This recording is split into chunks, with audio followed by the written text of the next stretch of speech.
지난 9월 4일 중국 전투기를 대만군이 격추하자 미국과 중국 간에는 팽팽한 긴장감이 감돌며 제3차 세계대전이 일어나는 것 아니냐는 공포 분위기가 형성됐습니다.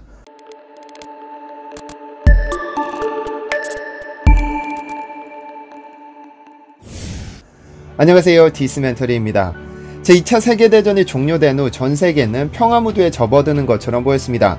그동안 세계를 공포에 몰아넣었던 일본이 완벽한 항복을 선언하면서 더 이상 세계를 위협하는 존재는 없는 것처럼 보였으니까요.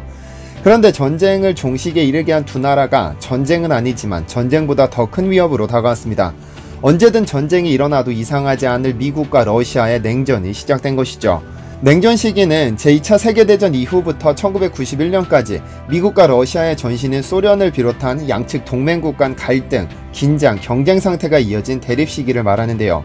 현재 미국과 러시아는 겉보기에는 아무런 문제가 없는 듯 보이지만 이미 틀어질 대로 틀어진 상태입니다. 2014년 러시아가 크림반도를 강제로 합병해버렸기 때문이죠. 러시아는 러시아인들을 보호한다는 명분으로 우크라이나 영토였던 크림반도를 강제로 침공해 러시아로 귀속시켰는데 당시 버락 오바마 미국 대통령은 러시아 제재를 천명했습니다. 유럽연합 역시 이에 동조해 크림반도 병합을 인정하지 않는다며 러시아를 겨냥한 강력한 제재를 단행했고 현재까지도 유지되고 있습니다. 이와는 별도로 미국 연방의회는 행정부와는 별개로 2017년부터 러시아 경제제재법을 마련해 석유, 가스 등 러시아의 에너지 기업이 미국과 유럽에서 사업활동을 하지 못하도록 막아두었습니다. 그런데 러시아와의 냉전도 공식적으로 끝내지 않은 상황에서 미국은 신냉전체제로 접어들었습니다. 바로 중국과의 무역전쟁이죠. 이 무역전쟁은 무역을 빌미로 시작됐지만 얼마 전 미국과 중국은 일촉즉발의 위기 상황을 겪었습니다. 지난 9월 4일 중국 남부 계림시에서 촬영된 것으로 보이는 한 영상이 SNS를 타고 전세계로 퍼졌습니다. 화염에 휩싸인 전투기는 비틀비틀거리며 추락하고 있었는데 이 영상을 올린 사람은 이 전투기는 인민해방군 소속 SU-35 전투기이며 대만군에 의해 격추됐다고 말했습니다. 계림시는 대만에서 불과 800km 떨어진 도시인데요.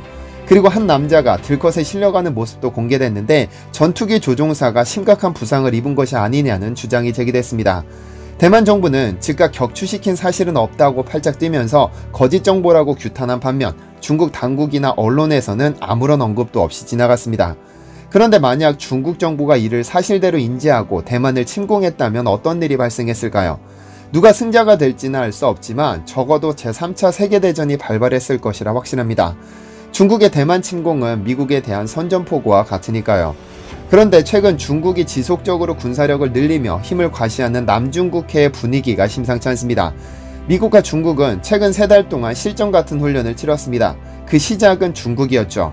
7월 1일 중국이 남중국해 파레설 군도에서 해상훈련을 시작했다는 소식이 전해지자 미국은 니미츠함과 로널드 레이건함 등 항공모함 2척을 남중국해로 급파했습니다. 항공모함 2척이 한 번에 출동한 건 러시아의 크림반도 침공 이후 6년 만에 처음 있는 일이었죠. 그러다 지난 8월 24일 중국은 또다시 훈련을 시작했는데 미국이 하루 만에 U-2S 정찰기를 비행 금지구역으로 보내 훈련을 전부 지켜봤습니다. 이에 대해 중국 언론은 만약 미국 정찰기가 격추된다면 이는 미국 탓이라며 강력하게 경고했죠. 비행 금지구역을 침투한 미국의 잘못이라는 겁니다. 이런 경고를 실행이라도 하듯이 중국은 항공모함 킬러로 불리는 둥펑 21D 미사일과 중거리 탄도미사일 둥펑 26B를 무자비하게 쏟아냈고 11,000km를 날아가 적을 타격할 수 있는 SLBM까지 쏘아 올렸습니다.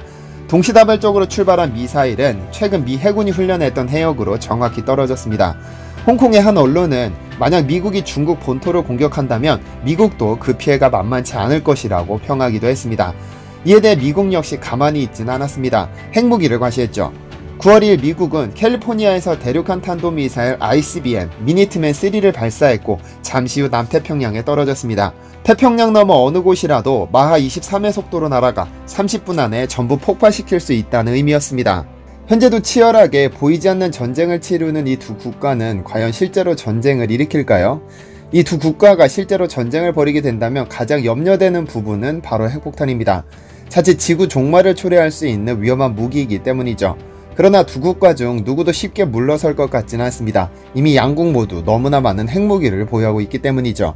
지난 9월 1일 미 국방부는 의회에 2020 중국 군사력 보고서를 제출하면서 현재 200개 정도의 핵탄두가 10년 뒤면 400개로 늘 것으로 보고 있다고 언급했습니다.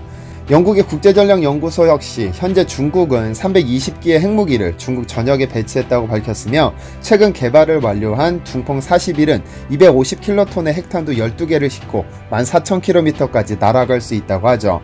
현재 미국은 세계 1위의 군사력 강국답게 이미 중국보다 18배 많은 5,800개의 핵탄두를 보유하고 있으며 대륙간 탄도미사일 ICBM은 400기가 대기 중입니다. 핵잠수함은 14척, 핵무기 탑재 폭격기도 66대가 항상 출격 대기 중입니다. 이런 이유로 양국 간의 전쟁이 발발하면 핵무기 총력전은 불보듯 뻔한 일이고 전쟁 돌입 불과 1시간 만에 양국 주요 도시와 군사 거점은 전부 소멸됩니다. 말 그대로 공멸을 초래하는 겁니다. 그렇다면 양국의 군사력을 단순 비교하면 어떨까요? 사실 군사력 자체만을 두고 본다면 중국은 미국의 게임도 되지 않습니다. 국방비 규모만 보더라도 미국은 755조 원을, 중국은 215조 원을 사용합니다. 3배를 훌쩍 넘는 규모로 국방비 투입 규모가 많죠. 핵탄두 보유량은 미국이 10배 이상이고 대륙간 탄도미사일 역시 4배를 넘고 항공모함 또한 미국이 월등히 앞서죠. 전투기는 미국이 3,311기, 중국이 1,976기를 각각 보유하고 있습니다. 미사일, 해군, 공군 전부 미군이 압도하고 있습니다. 중국이 그나마 앞서는 부분은 전차 부문인데 중국이 5,850대, 미국이 2,836대를 보유하고 있으며 야포 또한 중국이 9,196대, 미국이 6,916대를 보유했습니다. 단순히 평가하면 미국과 중국은 게임 상대가 되지 않습니다만 최근 들어 중국의 승리를 점치는 보고서가 꾸준히 나오고 있습니다. 미 국방부는 자체 제출한 2020 중국 군사력 보고서에서 몇몇 군사 분야에서 중국과 미국이 대등해졌고 어떤 분야는 심지어 미국을 능가하고 있다고 평가했습니다. 미의회 국방전략위원회 역시 만약 다음번 군사 충돌이 발생하면 미군의 승리를 장담할 수 없다는 경고를 남기기도 했습니다. 전쟁의 승리는 언제, 어디에서 어떻게 돌입하느냐에 따라 승패가 결정됩니다. 미국이 가진 가장 큰 장점은 전투기, 폭격기, 항공모함, 잠수함 등인데 이는 기습 공격의 강점을 갖습니다. 하지만 중국은 현재 우주에 117개의 인공위성을 띄워놓고 손바닥으로 들여다보듯 전세계를 관찰하고 있죠. 지구상 그 어떤 나라라도 대규모 원정전쟁을 치를 수 없습니다. 미국이 중국의 선제 공격을 가하지 않는 이상 중국이 미국을 공격하는 일은 없을 것입니다. 미국이 중국을 기습할 가능성이 제기되는데 중국은 수성전을 펼치기 때문에 적은 규모의 군사력으로도 방어 목표를 달성할 수 있죠. 군사 이론가로 유명한 글라우제비츠는 공격은 방어보다 최소 3배 이상의 군사력을 보유해야 승리를 장담할 수 있다고 했는데요. 아직 중국이 미국보다 양적, 질적 측면에서 부족하지만 미국과 수성전을 펼치기에 손색 없을 정도의 군사력을 갖췄다고 평가를 받고 있습니다. 그러나 2019년 연말부터 시작된 코로나로 인해 미중 간 대립이 더욱 심화되는 모습입니다. 전 세계적인 반중 감정이 높아지고 있기 때문인데요. 중국 국가안전부는 지난 4월 공산당 지도부에 전세계 반중 감정 실태를 조사해 보고했습니다. 그 보고서에 따르면 코로나 이후 전세계 반중 감정은 천안문 사태 이후로 최악을 기록했으며 서방 세계로부터 각종 제재가 우려된다는 걱정을 덧붙였습니다. 그러면서 미국이 중국의 성장을 깎아내림과 동시에 중국에 대한 국제사회의 신뢰를 깎아내리려 한다고 말했습니다. 이 보고서에서 천안문 사태가 언급된 이유는 경제제재와 관련됩니다. 1989년 천안문 사태 당시 공산당은 무력으로 수천 명을 탄압했는데 이에 반감을 표한 미국과 유럽은 중국의 각종 제재를 취했습니다. 미국의 제재에서 벗어나기까지 무려 3년이 걸렸었죠. 이 보고서는 미국이 코로나 확산의 책임을 묻는다면 1989년과는 비교도 할 수 없는 제재가 가해질 것이라며 극한의 대립 후 전쟁으로 치달을 수도 있다고 분석하기도 했습니다. 그런데 같은 주장의 보고서가 영국에서도 제기됐습니다.